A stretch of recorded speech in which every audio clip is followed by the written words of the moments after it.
It's like 23s give off this mythical intelligence, a kind of synchronicity of circumstances, per se.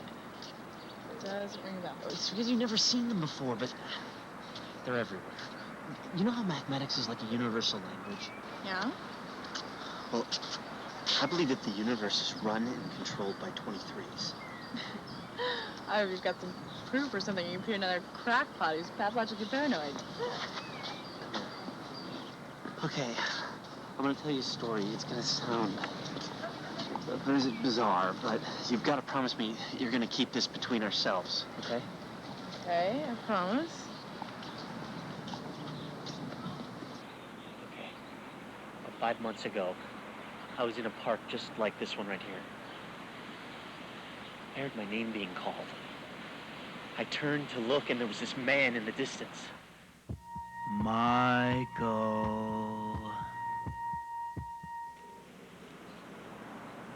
Then he disappeared. Okay, that is pretty strange.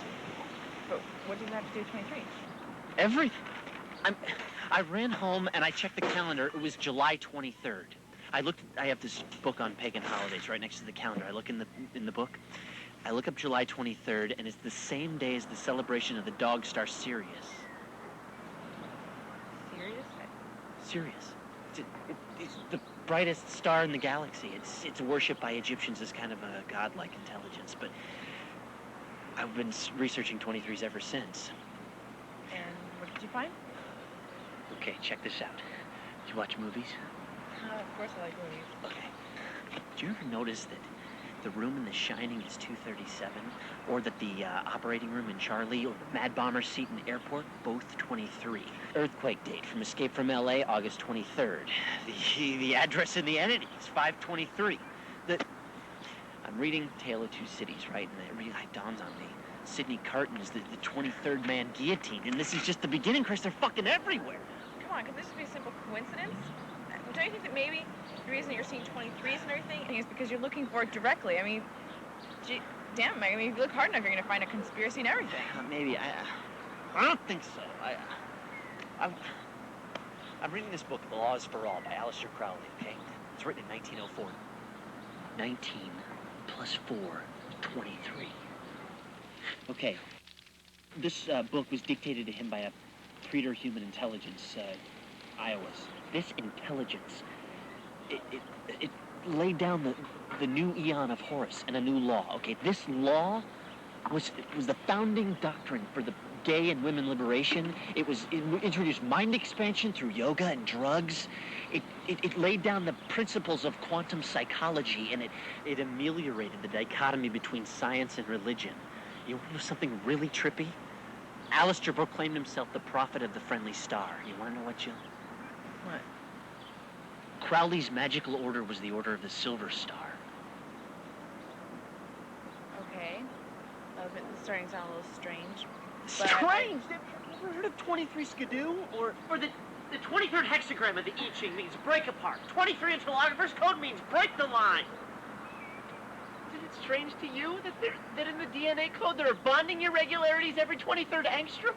That the smallest unit ever measured was 10 to the 23rd seconds? Or that there are 23 chromosomes in the male and female cells? Yada, yada, yada. Yeah, and there's a 5-day lag between the male and the female sex cycles. I mean, 2 plus 3 equals 5, right? I mean, think about it, Mike. You're going to start noticing 5s and everything.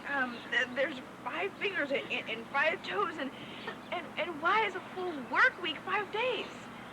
I mean, think about it, Mike. All this can be rationally explained. Oh, go ahead, because I can't make heads or tails of it. Okay, well, have you ever heard the story of a mongoose in the basket? No, I can't say that I have. Okay, well, it was on a train. And there's this guy, and he has a basket underneath his seat. The passenger next to him says, "What you got in the basket?" The guy says, "A mongoose." The passenger says, "Well, what the hell do you want with a mongoose?" The guy says, "Well, sometimes my brother drinks more than it's good for him, and he sees snakes, and so I turn the mongoose loose on him." And the passenger is baffled by this, says, "But those are imaginary snakes." Our hero exclaims, "Aha, but this is an imaginary mongoose." And what's that supposed to mean? Think about it, Mike. I gotta go. I'll see you tomorrow, okay?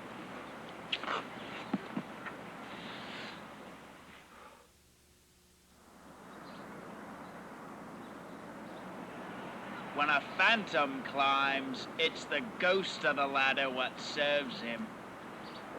Excuse me? From impulsive desire we're born, but from convention, we die. Are you talking to me? Words are transinduction drugs. We feed on them like addicts to produce dogma and reality. You, sir, are a zombie, a robot, blindly enamored by your deceit. What you know to be Christianity and democracy is but a tyranny that works fundamentally to own you as property, and so long as you obey their rules and regulations, your status as property won't be invoked. You are a slave, a bacteria for culture. What? Think about it. Americans can eat oysters, but they shy away from snails. The French love snails, but they dislike locusts. Zulus munch on locusts, but they won't eat fish. Jews eat fish, but they don't eat pork. Hindus eat pork, but they worship beef. The Russians love beef, but they hate the snakes. The Chinese devour snakes, but they won't eat people. And the Hali of New Guinea think people are delightful to eat. Yes, and vegetarians kill vegetables, but not all pacifists are vegetarians. What are you trying to say? I'm trying to say that each competing horde of geo-slaves thinks its form of slavery is better. What I'm saying is, each Bible is simply a slave's manual. A how-to book. Now you see, the purpose of chaos, paradox, nonsense, is to set itself against the linear world, to prevent monotheism from controlling the anxieties created by the unknown. Instead, you must jump into the unknown, head first. You're crazy. What? Were you trying to say that all ideologies and theologies are dangerous? What does that mean? Meaning is only found after you destroy the search for it. Think about it. What does dogma spell backwards? AMGO. You see? You must transcend beyond your traditions. Ask yourself, are you a free man or the property of some god? Now, Christianity claims to be the great lever in civilization, yet Christ never spoke of quantum physics, or even that the purpose of life is self-development. His rebuking of a fever disclosed a lack of scientific knowledge. In fact, in Luke 20:34, he stated that those who marry aren't worthy of being saved.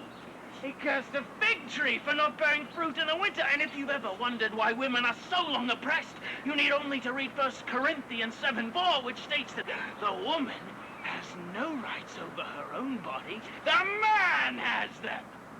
So you see, belief has created more problems than anything. Believe in nothing. Become who you are. Michael? How did you know my name? Michael, there are millions of solar systems throughout the galaxy upon which life breeds and evolves. There are more advanced cultures numbering in the millions on other planets, but right now, they exist ahead of us in genetic time. Now, the neurogenetic plan, sense life seeded by amino acid templates, is to decode the DNA and CNS messages. Now, after this is done, and only after, can we extend life, increase intelligence, and migrate throughout the galaxy. Believe in nothing, Michael. Become who you are. Who are you? I am that I am.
Where'd you get that? I don't know. You tell me. I am that I am. That I am. That I am. That I am. That I am.